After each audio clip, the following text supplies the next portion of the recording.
I was, of course, happy to meet the Hezbollah people because it's a point of view that's rarely heard in the United States. And I have no problem saying that I do want to express solidarity with them. And I'm not going to be a coward and a hypocrite about it. I don't care about Hezbollah as a political organization. I don't know much about their politics. And anyhow, it's irrelevant. I don't live in Lebanon. It's a choice that the Lebanese have to make, who they want to be their leaders, who they want to represent them. But there is a fundamental principle. People have the right to defend their country from foreign occupiers. And people have the right to defend their country from invaders who are destroying their country. And that, to me, is a very basic, elementary, and uncomplicated question. My parents went through World War II. Now, Stalin's regime was not exactly a bed of roses. It was a ruthless and it was a brutal regime, and many people perished.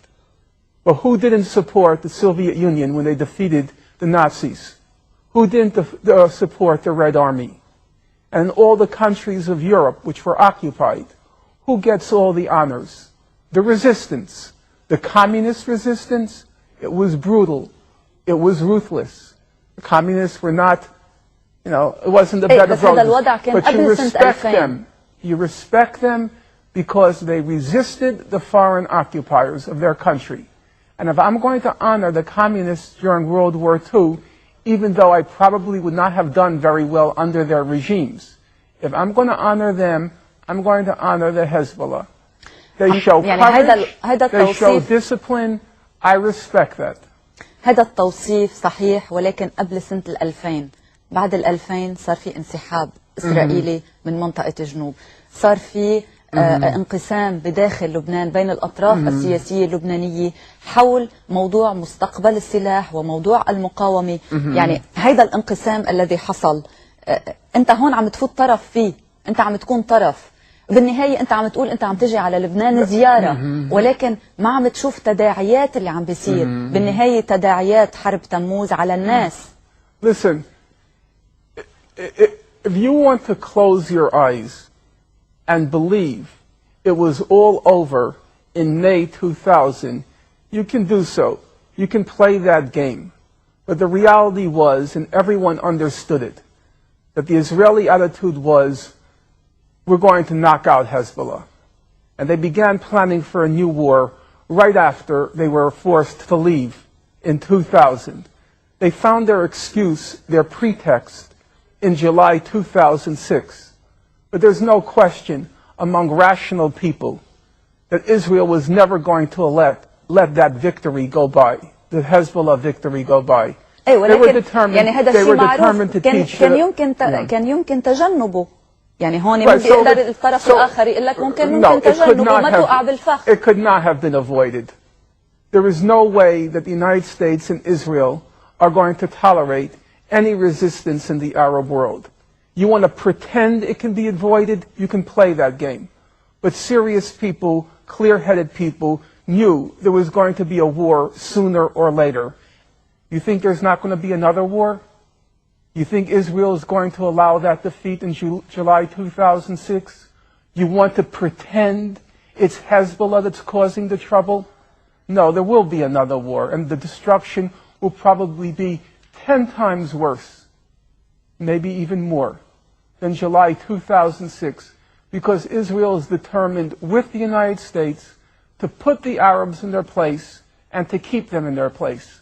Now, how can I not respect those who say no to that? During the Spanish Civil War, there was a famous woman, they called her La Pasionaria, Dolores Ibarruri, from the Spanish Republic. And she famously said, it's better to die in your feet than to walk crawling on your knees. ولكن هذا خيار الشعب اللبناني كله. يعني مش I totally agree. I'm not telling you what to do with your lives. I'm not telling you. And if you rather live crawling on your feet, I could respect that. I could respect that. People want to live. How can I deny you that right? But then how can I not respect those who say they rather die on their feet? How can I not respect that? Israel and the United States are attacking because they will not allow any military resistance to their control of the region. That's the problem. If Hezbollah laid down its arms and said, we will do whatever the Americans say, you wouldn't have a war, that's true. But you'd also be the slaves of the Americans. I have to respect those who refuse to be slaves. ما في غير طريقة واحدة اللي هي المقاومة العسكرية. I don't believe there's another way. I wish there were another way. Who wants war? Who wants destruction? Even Hitler didn't want war. He would much prefer to have accomplished his aims peacefully, if he could.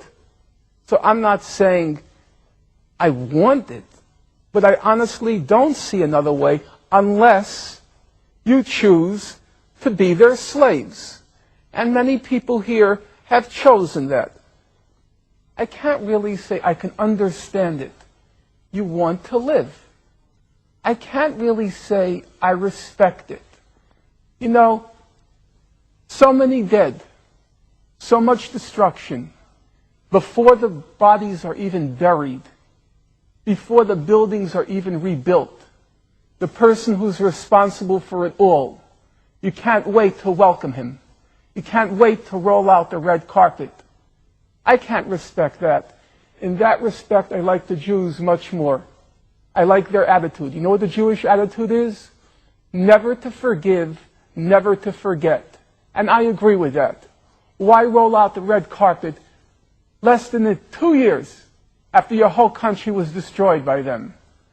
The Secretary of State said it was the birth pangs of a new Middle East. That's the statement of a freak.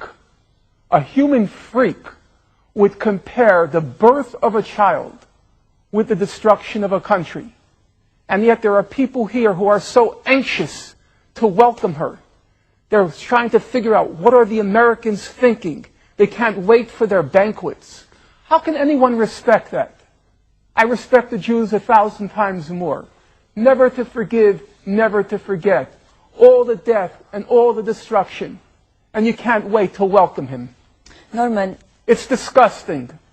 Who the hell cares if Bush is coming? ولكن أنت عم بتقول إنه في حرب أخرى قادمة. You should have declared him persona non grata. He's not welcome here. He destroyed your country. He was responsible for the war. You know full well that resolution could have been passed 3 weeks earlier. He destroys your country, and you can't wait to greet him. You have no self-respect. How can you expect other people to respect Arabs if you show no respect for yourself? If the Lebanese people overwhelmingly vote to let the Americans and Israelis have their way, I guess you have to accept that. I could see that. And I couldn't possibly say that they don't have the right to make that choice. Listen, in Nazi-occupied Europe, you have to remember, most of the populations made the choice to live under the Nazis. All of this talk about a French resistance is just a joke. It never happened. The French resistance, about 20% of the French population read the resistance newspaper. There were maybe 10% of the French who resisted. The rest said, don't resist, because the Nazis were ruthless. You resist, 400 are killed for each soldier that's killed. That's how the Nazis operated. So most of the French said, like you, we want to live. Don't resist. But now I have to ask you, in retrospect, who do we honor? Do we honor those who say, let us live? Or do we honor those who said, let's resist? Leaders come last. There will be a leader who comes into power in Israel who is willing to make the concessions after the conditions have been created. Namely, Israel has to suffer a defeat.